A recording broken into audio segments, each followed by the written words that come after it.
একজন পেশেন্টের অবস্থা যে আইসিইউতে আছে তারটা হয়তো 24 ঘন্টা পরে বোঝা যাবে, যেহেতু হেড ইনজুরি। ডাক্তার সাহেবরা যেটা বললো 24 ঘন্টা আগে এটা বোঝা যায় না।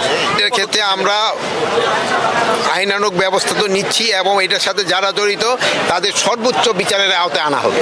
কিন্তু স্বাস্থ্য পরিস্থিতি কি আর যে যারা এই ধরনের হামলা চালিয়েছে তাদের বিরুদ্ধে ব্যবস্থা কি হবে? আসলে এটাকে কোনভাবে দেখছেন এই হামলাটাকে? আমি তো ডাক্তার সাহেবদের সাথে কথা বললাম এবং সব পেশেন্ট দেখা হলো। তো একজন পেশেন্টের অবস্থা যে আইসিইউতে আছে তারটা হয়তো 24 ঘন্টা পরে বোঝা যাবে, যেহেতু হেড ইনজুরি। ডাক্তার সাহেবরা যেটা বললো 24 ঘন্টা আগে এটা বোঝা যায় না। তো তারা সবাই ভাবতেছে যে 24 ঘন্টা পরে আল্লাহ দিলে নর্মাল হয়ে যাবে। বাছাই করা আলু আর স্পাইসি সিজনিং এ প্রাণ পোটাটা চিপস নাকি বিস্কিট খেয়ে বোঝে নাও। আর অন্যান্য পেশেন্ট ওরকম নেই, ডাক্তাররা বলছে সবাই পাল্লাই দিলে ভালো হয়ে যাবে। গতকালকে যে ঘটনাটি ঘটলো সেটা গাজীপুরে একজন সাবেক মন্ত্রী, যার বাড়িতে বৈষম্যবিরোধী ছাত্র আন্দোলনের শিক্ষার্থীদের আটকে রাখা হয়েছে এবং অভিযোগে শিক্ষার্থীরা গেল তাদের বেধড়ক মারধর করা হলো।